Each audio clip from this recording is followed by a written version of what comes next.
Nós estivemos por 12 semanas ouvindo a palavra sobre relacionamentos autênticos num mundo artificial. Foram 12 semanas dedicadas a esse tema, a esse assunto. Semana passada falamos uma palavra relembrando algumas mães na Bíblia e a forma com que elas agiram para que os seus filhos pudessem ser vitoriosos. A mãe que se esquece da dor, da fraqueza, do medo. A mãe que entrega seu filho, que dedica ao seu filho, que até tenta proteger, né? Nós vimos isso tanto na mensagem quanto no PGM. Nós até tentamos proteger, mas chega um momento que nós entendemos: está nas tuas mãos, Senhor. Minha vida está nas tuas mãos, meus filhos estão nas tuas mãos, família está nas tuas mãos. Isso aí. Hoje quero iniciar uma nova série de mensagens que coloquei como tema: nas mãos de um Deus perfeito.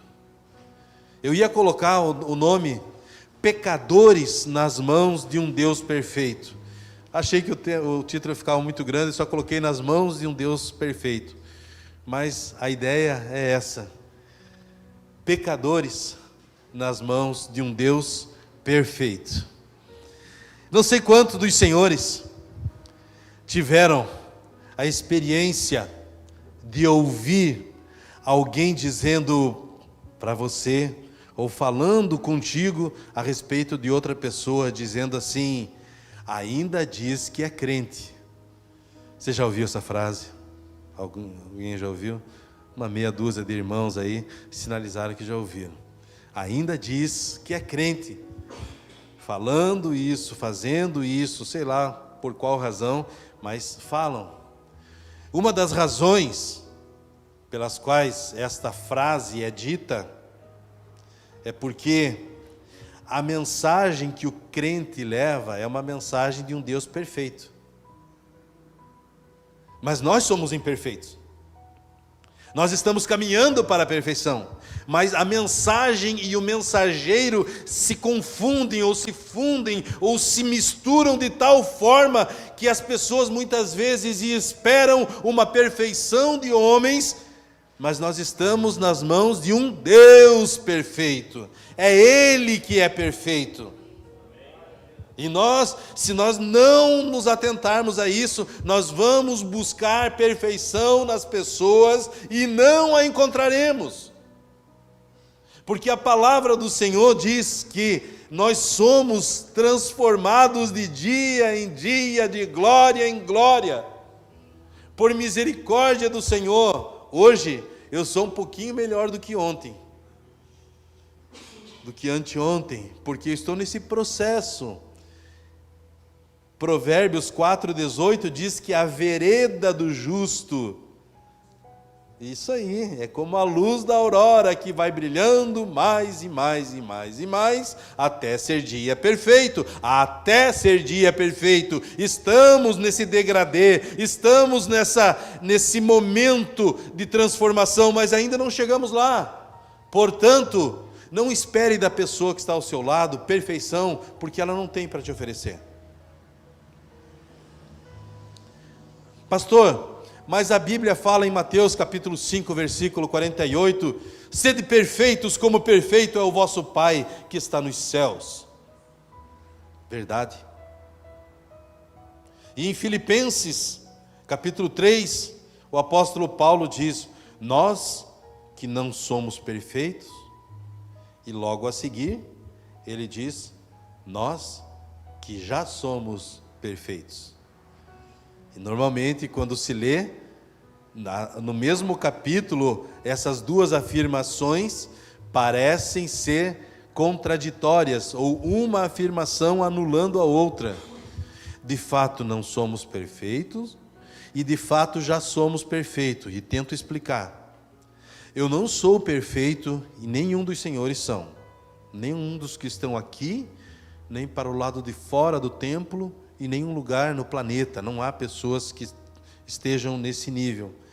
mas aquele que entregou a sua vida a Cristo, que tem a marca da promessa, que acho que foi cantado ontem, salvo engano, no culto jovem, aquele que tem a marca da promessa, quando Deus olha para mim, quando Ele olha para aquele que serve ao Senhor, Ele diz: perfeito, esse é o meu filho amado que me dá muita alegria. Por quê? Porque Ele olha para mim e vê o seu Filho, Jesus Cristo. É por isso que nós temos o apelido de cristão. Cristão é um pequeno Cristo, é uma cópia de Cristo.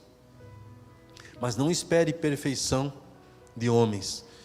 Nós estamos nas mãos de um Deus perfeito. Evangelho de João, capítulo de número 8.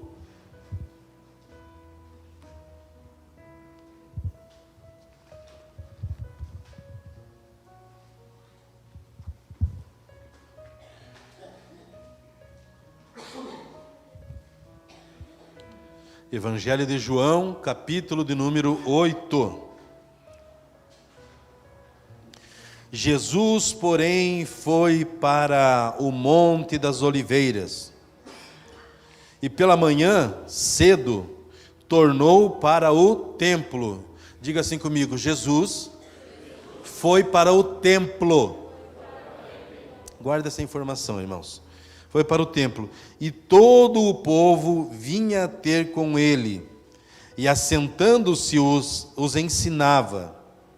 E os escribas e fariseus trouxeram-lhe uma mulher apanhada em adultério, e pondo-a no meio, disseram-lhe: mestre, esta mulher foi apanhada no próprio ato, adulterando. Versículo 5. E na lei nos mandou Moisés que as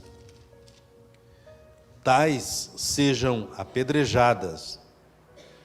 Tu, pois, que dizes? Versículo 6. Isto diziam eles, tentando-o. Olha a razão pela qual eles levaram essa mulher diante de Jesus.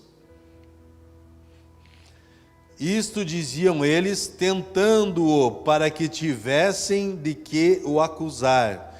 Mas Jesus, inclinando-se, escrevia com o dedo na terra. Irmãos, Jesus não escreveu nada em nenhum momento a não ser esse, no seu ministério terreno. Seus discípulos escreveram, ele não.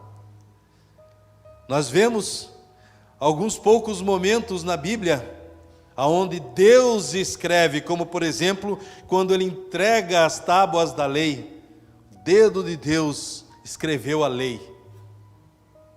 Houve um momento também que um rei estava em pecado e a mão de Deus apareceu e na parede surgiram escritas Mene, Mene, Tekel e Parsim, que significava, ou que significa, pesado foste na balança e achado em falta. E aquele rei então foi deposto. E agora, terceira vez, nós vemos Deus, na pessoa do seu Filho Jesus Cristo, escrevendo. Vamos lá. Mas Jesus, inclinando-se, escrevia com o dedo na terra. Então, primeiro nas tábuas da lei, depois na parede, e agora na terra. E como insistissem, perguntando-lhe, endireitou-se e disse-lhes: aquele que dentre vós está sem pecado, seja o primeiro que atire pedra contra ela. E tornando a inclinar-se, escrevia na terra. Porém, ouvindo eles isto, acusados pela consciência, saíram um a um e começaram pelos mais velhos até aos últimos. Ficou só Jesus e a mulher que estava no meio. E, endireitando-se Jesus, e não vendo ninguém mais do que a mulher, disse-lhe, mulher, onde estão aqueles teus acusadores? Ninguém te condenou? E ela disse, ninguém, Senhor. E disse-lhe Jesus, nem eu também te condeno, vai e não peques mais. Amém por essa leitura?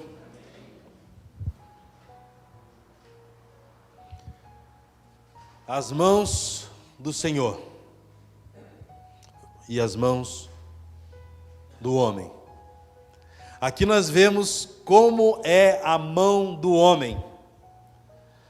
A Bíblia já nos avisou que o coração do homem é corrupto. Do coração do homem procede a guerra, adultério, intrigas, brigas, fofocas, iras. Coração do homem, esse é o coração do homem. Nós vemos o primeiro homem na Bíblia, Adão, com a sua esposa Eva, desobedecendo a Deus. Esse é o coração do homem. Nós vemos o filho de Adão e Eva, Caim, o que ele fez com o seu irmão, ele matou o seu irmão. Esse é o coração do homem. Quando Deus confrontou Caim, dizendo, onde está o teu irmão? Nós vimos o que ele respondeu, a postura que Caim teve, dizendo, não sei, não sou guarda do meu irmão. Esse é o coração do homem. O coração do homem é cruel. O coração do homem é julgador. Quando nós olhamos para esse texto, nós vemos exatamente isso, até o versículo 6 aqui de início, né? No versículo 5, na lei mandou Moisés que tais sejam apedrejadas, tu pois que dizes, isso diziam eles tentando para que tivessem do que o acusar. Mas Jesus, inclinando-se, escrevia com o dedo na terra. Irmãos, entenda bem o que eu vou lhes falar agora. Falar mal dos outros é muito bom. Sabia? Sabia que é bom falar mal dos outros? Você está com medo de fazer uma cara de aprovação, dizer a verdade. Tá bom, eu não vou te acusar. É muito bom, sabe por quê? Porque quando eu falo mal da outra pessoa, eu estou dizendo, eu não faço isso que eu estou falando. Olha só o que fulano está fazendo ou o que fulano fez. E quando eu falo isso, eu me sinto a última bolacha do pacote, o gás da Coca-Cola, sei lá o que mais poderia dizer, né? Eu me sinto assim muito especial, indiferente daquela pessoa que é o alvo do meu comentário, ou do comentário de quem quer que seja. As pessoas que fofocam, elas fazem pelo prazer de dizer, eu não faço isso. Então nós vimos escribas e fariseus, doutores da lei, aqueles que conheciam parte da lei, que conheciam a letra da lei, vindo até Jesus e levando uma mulher ao centro, expondo aquela mulher diante de todos. E a graça também na vida dessa mulher é que na época não existia rede social. Pense como ela seria metralhada nas redes sociais se tivesse na época. Quanto comentário, quantas coisas, né? Esse é o coração do homem. Esta é a mão do homem. A mão do homem é pesada contra o semelhante. É apta e pronta para estender e encontrar erro no outro. É por isso que Jesus disse, cuidado para você não olhar o cisco no olho do seu irmão, enquanto há uma trave no seu próprio olho. Cuidado! É fácil meu irmão, minha irmã, amigos que aqui estão, é fácil você encontrar falhas, erros em mim ou em qualquer que seja das pessoas. Muito fácil. O desafio é encontrar na própria pessoa. Encontrar a ponto de dizer, eu preciso mudar, eu quero mudança. Mas aqui nós vimos isso. E se nós formos basear a nossa vida através do julgamento de outras pessoas, estamos mortos, nada faremos, não sairemos do lugar. Por quê? Porque o coração do homem, do ser humano, é extremamente corrompido e julgador. Talvez, por isso, o apóstolo Paulo, quando estava encerrando a vida dele, não apenas o ministério, também, mas a vida dele, ele disse, completei a minha carreira, combati o bom combate e guardei a fé. Esse bom combate que o apóstolo Paulo estava falando, era em especial com ele mesmo, com seu próprio coração. Porque, senhoras e senhores, ouçam, até o nosso último suspiro de vida, nosso principal adversário somos nós mesmos, é o nosso coração. O coração do ser humano é enganoso. E até o nosso último dia de vida, eu preciso pedir, Senhor, livra-me de mim mesmo. Ou então, se você quiser ser mais bíblico ainda, não me deixe cair em tentações, mas livra-me do mal. Todo dia eu preciso pedir. Não me deixe, Senhor, porque a mão do homem é exatamente assim. O coração do homem é assim. Nós estamos acompanhando aflitos o que está acontecendo, por exemplo, no Rio Grande do Sul, agora inclusive em Rio do Sul, aqui em Santa Catarina, mas lá no Rio Grande do Sul. E quantas pessoas estão se mobilizando, enviando ajuda financeira, como oferta, ou alimento, água, tantas coisas. E olha como é o coração do homem. Existem pessoas desviando ofertas, desviando ajudas, as pessoas lá desesperadas, porque famílias, muito obrigado, eu queria e precisava, muito obrigado, irmão. As famílias querendo e precisando, e pessoas entrando nas casas, saqueando as casas nesse momento. Você viu isso? Essa é a mão do homem. Esse é o coração do homem.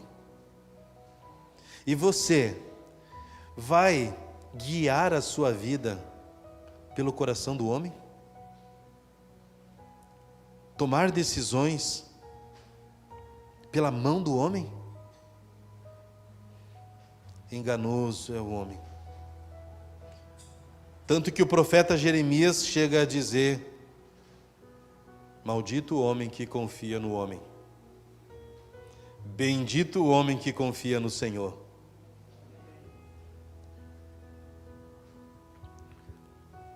Irmãos, podemos até falar mal de outras pessoas, mas precisamos lembrar que em Provérbios capítulo 6, a partir do verso 16 até o 19, o Senhor, a Bíblia diz assim, 6 coisas o Senhor não gosta. A 7ª, Ele detesta, Ele abomina. E sabe qual é? Aquele que semeia contendas entre irmãos. Então, cuidado para que a sua mão não seja pesada contra seu irmão ou seus irmãos. Porque quem assim o faz, está lutando contra o próprio Deus, contra a sua própria palavra. E nós vimos esse homem assim, esses homens assim. Olha só, deixa eu ler novamente o versículos 5 e 6 e peço que você acompanhe também na sua Bíblia. Versículo 5 diz assim: e na lei, quem está falando isso aqui são os escribas e fariseus, aqueles líderes, são líderes que conheciam a letra da lei. E na lei nos mandou Moisés que tais sejam apedrejadas. Tu, pois, que dizes? Isto diziam eles, tentando-o, para que tivessem do que o acusar. Mas Jesus, inclinando-se, escrevia com o dedo na terra. Eu chamei esse ponto da mensagem de é bíblico. É lógico que os escribas e fariseus não diriam isso. Jesus é bíblico, até porque o termo Bíblia é um termo mais recente. Na época de Jesus, era a palavra de Deus, as Escrituras, sagradas Escrituras, a lei, palavras da lei, a lei e os profetas, era assim que era tratado a Bíblia. Mas hoje, para o nosso contexto, decidi chamar de é bíblico. Sabe por que eu chamei assim?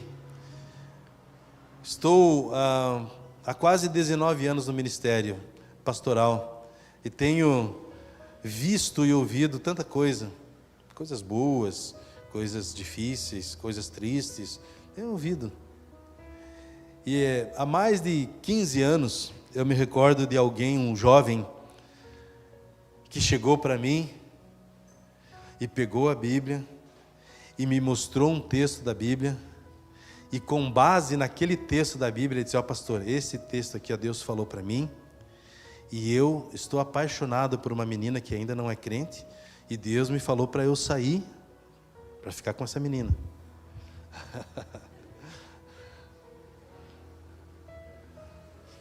E vai argumentar. Como eu vou argumentar para uma pessoa que disse, Deus me falou? E existem pessoas que dizem isso, e eu já correndo o risco de você achar repetitivo demais, mas foram experiências que Deus me permitiu viver, por isso eu, com alguma frequência eu repito. Lembro-me de uma senhora que veio aqui nessas cadeiras sentada ali, pedir orientação para mim, porque Deus tinha falado para ela sair da nossa cidade e ir para o litoral com o seu marido. E o marido disse que não, eu tenho trabalho aqui. Não, mas Deus me falou, está aqui o texto, sai da tua terra, sai da tua parentela, sai da casa dos teus pais e vai para a terra que eu vou te mostrar. Está aqui, está na Bíblia, está na Bíblia. E foram para... E ela ficou insistindo, até que o marido disse, então tá bom, nós vamos. E foram para tal cidade, permaneceram aproximadamente um ano e alguma coisa.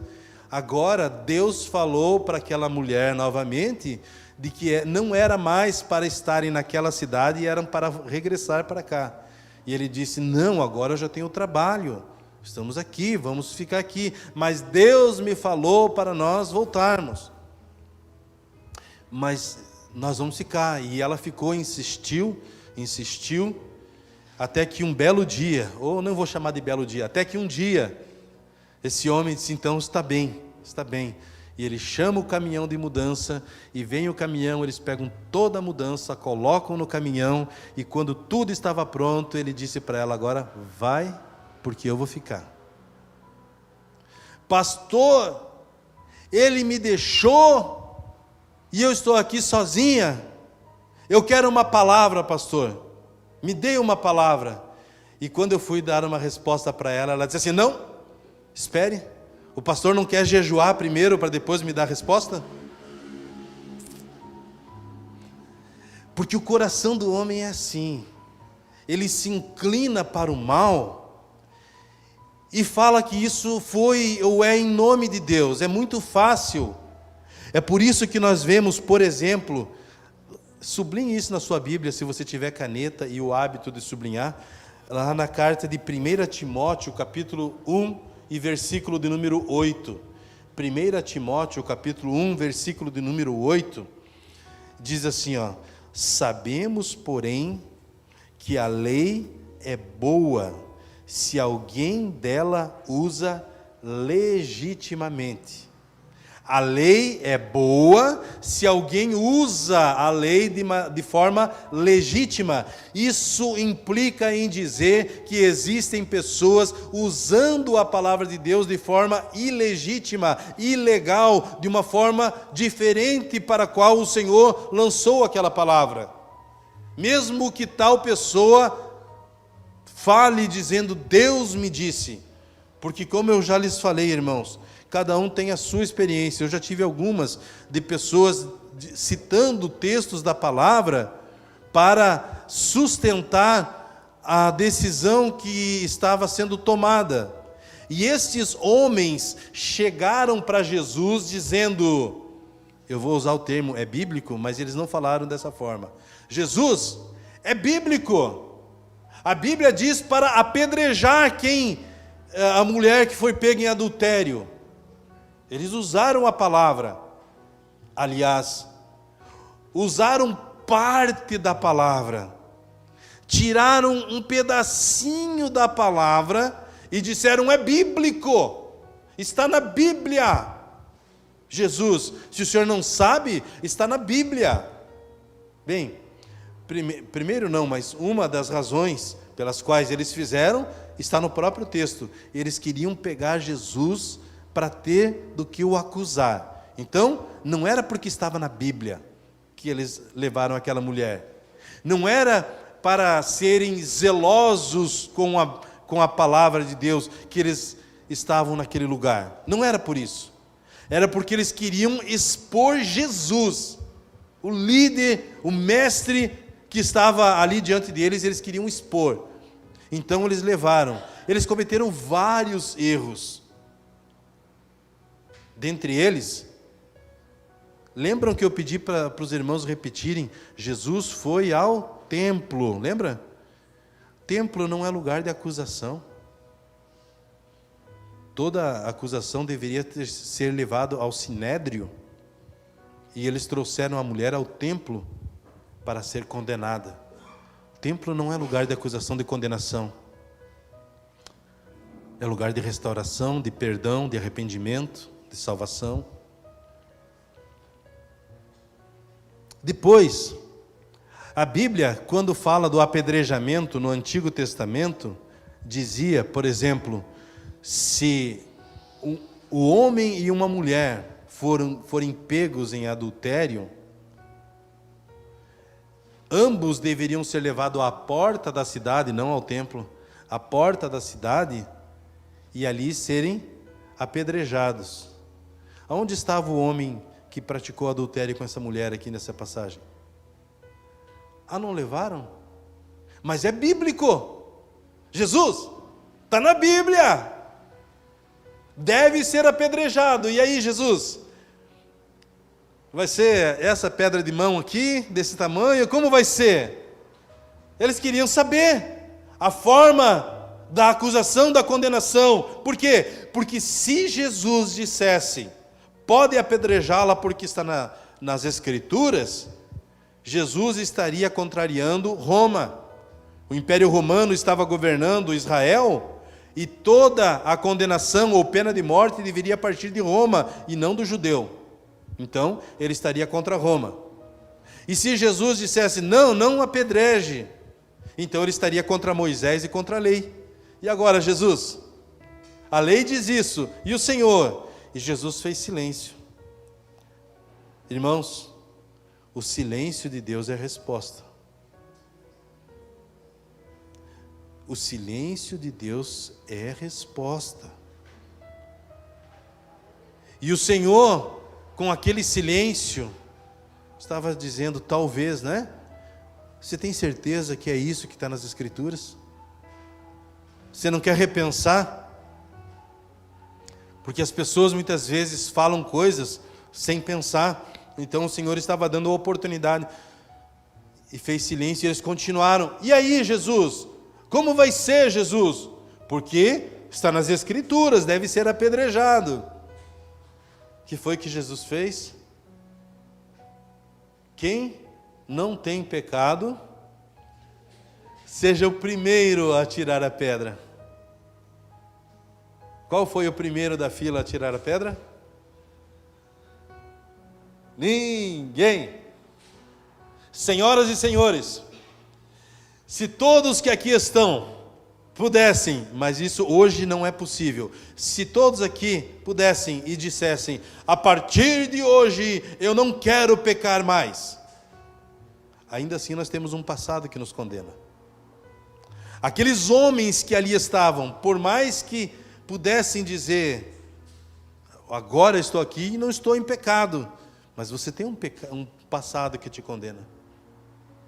Então o Senhor disse: atire a primeira pedra aquele que não tiver cometido pecado nenhum. E ele volta e continua escrevendo na terra. O terreno lá é arenoso.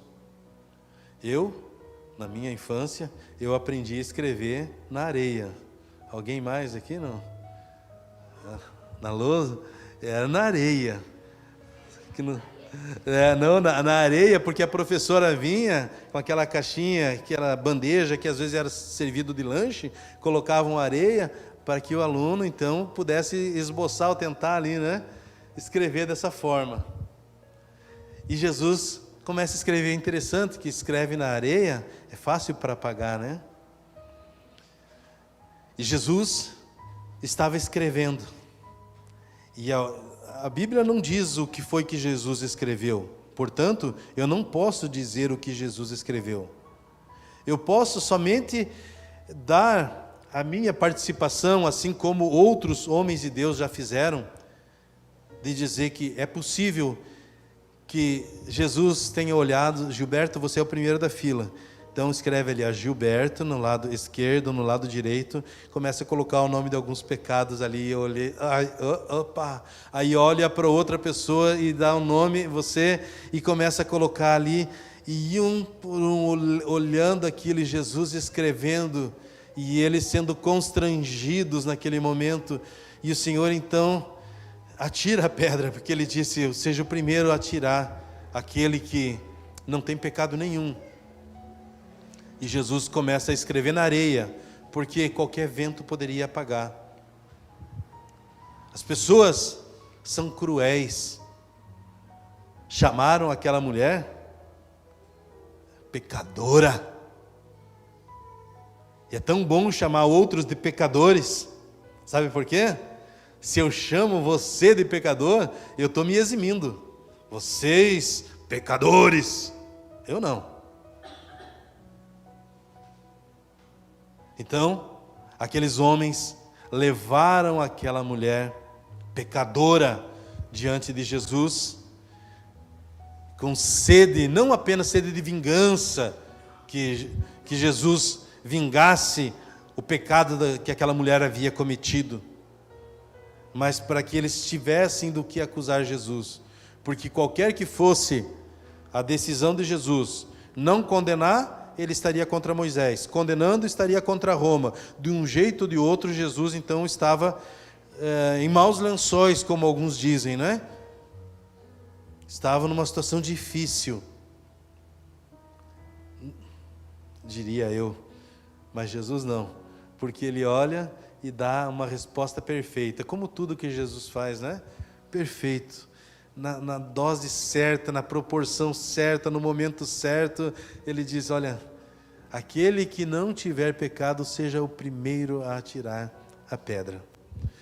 Meus irmãos, misericórdia, né? Mas enfim, eles estavam diante disso. Será que, quando aquela mulher disse que na palavra que deveriam ir para outra cidade, e agora na mesma palavra disse: Deus me mandou voltar, será que foi Deus que errou com essa mulher? Será que foi a palavra de Deus que errou? Ou foi o coração dela que enganou? Cuidado com o teu coração, cuidado com as tuas emoções, cuidado para que você não queira viver com base naquilo que outras pessoas dizem ou falam, né? Porque o coração do homem é cruel. Então, quando olhamos para essa passagem, podemos chegar a essa conclusão. Está na lei. Deuteronômio, capítulo 22, versículo 14, diz assim, Deuteronômio, capítulo 22, versículo 14. Eu vou ler uma parte desse versículo. Então, trareis ambos à porta daquela cidade e os apedrejareis com pedras, até que morram. Por que trouxeram só a mulher? Eles não estavam interessados na mulher, nem no marido que fora traído, nem no traidor que estava com a mulher. Estavam interessados em destruir a figura do líder, a figura do mestre, a figura de Cristo Jesus. Era somente isso que eles queriam. Cuidado, meus irmãos. Versículos de 7 a 9.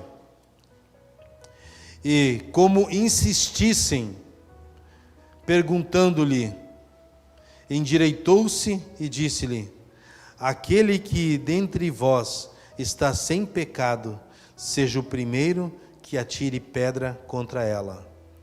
E tornando a inclinar-se, escrevia na terra. Porém, ouvindo eles isto, acusados pela consciência, saíram um, a começar pelos mais velhos, até aos últimos. Ficou só Jesus e a mulher que estava no meio. Estas são as mãos de Deus. Vimos ali a mão do homem, como é. Vimos que algumas pessoas, mão do homem mais uma vez, né, querendo usar a Bíblia ou a palavra de Deus de maneira torta, de maneira errada, querendo amparar o seu pecado, utilizando textos das Escrituras.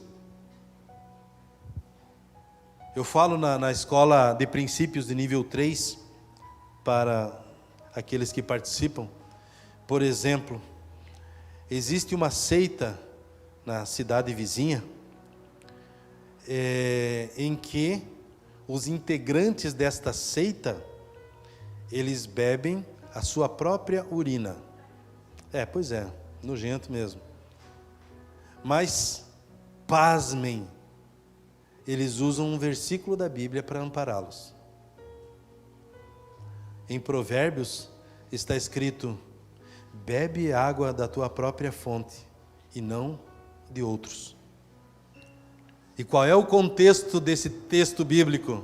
O contexto é, tenha prazer com a sua mulher, o homem casado, beba água da tua própria fonte, tenha prazer com a tua mulher e não de outros. E aí eles pegam esse texto de maneira torta, utilizam para fazer uma seita da urinoterapia. Tá bom? Não tá bom, né?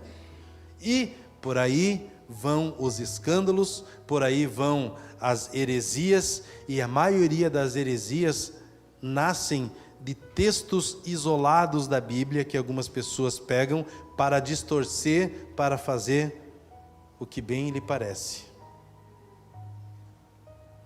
Cuidado, meus irmãos, e quando olhamos para a mão do Senhor, nesse momento em que trouxeram essa mulher chamada de pecadora, inclusive o texto aqui fala, né, sobre a mulher apanhada em adultério, em outros pode dizer ali a mulher adúltera. Talvez se fosse hoje e eu pudesse fazer um comentário, não alterar a palavra, que a palavra é inalterável, ela é perfeita, mas os títulos quem colocou foram homens, não foi inspirado por Deus. Poderia ser dito a mulher perdoada,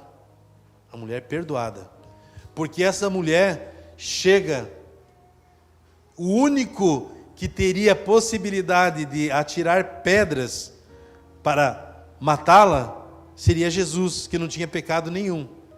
E o que foi que ele fez? Ele não a acusou, ele não a destruiu. A graça do Senhor. Sabe qual é a diferença entre graça e misericórdia? A graça do Senhor nos dá aquilo que nós não merecemos. A misericórdia do Senhor nos livra daquilo que nós merecíamos. Como assim, pastor? Por exemplo, o salário do pecado é a morte. Como pecadores, o que eu merecia? A morte eterna. Por misericórdia eu não recebo a morte eterna, e pela graça eu recebo vida eterna, salvação. Então a graça me dá aquilo que eu não mereço, enquanto que a misericórdia me livra daquilo que eu de fato merecia, a condenação eterna. Essa mulher foi alvo da graça de Jesus. Nesta noite, a graça do Senhor Jesus está disponível a todos quantos aqui estão, todos quantos estão ouvindo essa palavra. Todos quantos reconhecem que são pecadores, nas mãos de um Deus perfeito. Pecadores nas mãos de um Deus perfeito. Jesus, quando ele veio a esse mundo, ele não veio para condenar o mundo, ele veio para salvar. Todos nós sabemos de memória João 3,16, não é verdade? Mas eu vou citar o versículo 17, que diz assim, ó: Deus enviou o seu Filho ao mundo, não para que condenasse o mundo, mas para que o mundo fosse salvo por ele. João 3,17. Deus enviou o seu Filho ao mundo, não para que o mundo fosse condenado por ele, mas para que fosse salvo. E agora aqueles homens trazendo a mulher para que fosse condenada, mas eu vim para trazer salvação. Eu não vim para os sãos, eu vim para os pecadores. Se você se reconhece como pecador, Jesus veio para ti. Jesus veio para trazer oportunidade para você de salvação, de perdão, de uma nova experiência de vida. Então, as primeiras palavras de Jesus nesse momento não foram palavras de condenação a essa mulher, e nem em direção a essa mulher, nem palavras boas, nem palavras más, mas foi em direção àqueles que estavam acusando. O Senhor estava tratando com o acusador, e nós temos o acusador que dia e noite tenta contra as nossas vidas, dizendo: quem é você? Quem você pensa que é? Ou então aquela frase que usei no início, né? Ainda diz que é crente. É palavra de Satanás mesmo, tentando acusar. Sabe qual palavra você pode pegar nesse momento? Romanos capítulo 8, versículo 1. Já não há condenação para aqueles que estão em Cristo Jesus. Quem é você? Já não tem condenação sobre a minha vida, porque eu estou em Cristo. E se alguém está em Cristo, nova criatura é. As coisas velhas já passaram, tudo se faz novo. Graças a Deus por isso. Versículos 10 e 11. E endireitou-se Jesus, e não vendo ninguém mais do que a mulher, disse-lhe: mulher, onde estão aqueles teus acusadores? Ninguém te condenou? E ela disse: ninguém, Senhor. E disse-lhe Jesus: nem eu também te condeno. Vai-te e não peques mais. Meus irmãos, Jesus não disse para essa mulher que o que ela fez não era pecado. Jesus não disse isso. Tampouco Jesus disse, ou seja, ele não falou também para que essa mulher poderia continuar no hábito do pecado. Aliás, quando Jesus olha para essa mulher, ele diz: eu também não te condeno, porque a missão de Jesus, quando ele veio naquele momento, é trazer salvação. Eu também não te condeno. Aonde estão os teus acusadores? Não sobrou nenhum? Não, Jesus, ninguém. Eu também não te condeno. Mas eu faço uma ressalva. Eu tenho uma observação para te falar, mulher. Vá e não peques mais. Ou seja, o que você fez, você sabe que é pecado. Agora, aquele que nasceu de novo, não vive na prática do pecado. O pecado na vida do crente não é um hábito, habitualmente. O pecado na vida do crente deve ser um acidente, algo que aconteceu. Sabe o que significa pecado? Errar o alvo. Só erra o alvo quem tenta acertar. Eu tentando acertar, errei. Isso é pecado. Transgressão é quando a pessoa faz consciente, sabendo que era pecado, ainda assim faz. Pecado é errar o alvo, transgressão é pecar de maneira consciente, e a iniquidade é a pessoa que peca porque é uma pessoa má, coração mau, coração de pedra, não o coração novo. Então ela peca por ser mau. Que o Senhor nos livre. O Senhor ofereceu para aquela mulher graça. Jesus estava dando para aquela mulher oportunidade. Assim como o Senhor nessa noite está dando a nós oportunidade. Sabe o que aquela mulher recebeu de Jesus? Acolhimento primeiro, enquanto os outros trouxeram, né? Olha só a exposição. A mulher em pecado, eles arrastam aquela mulher em praça pública.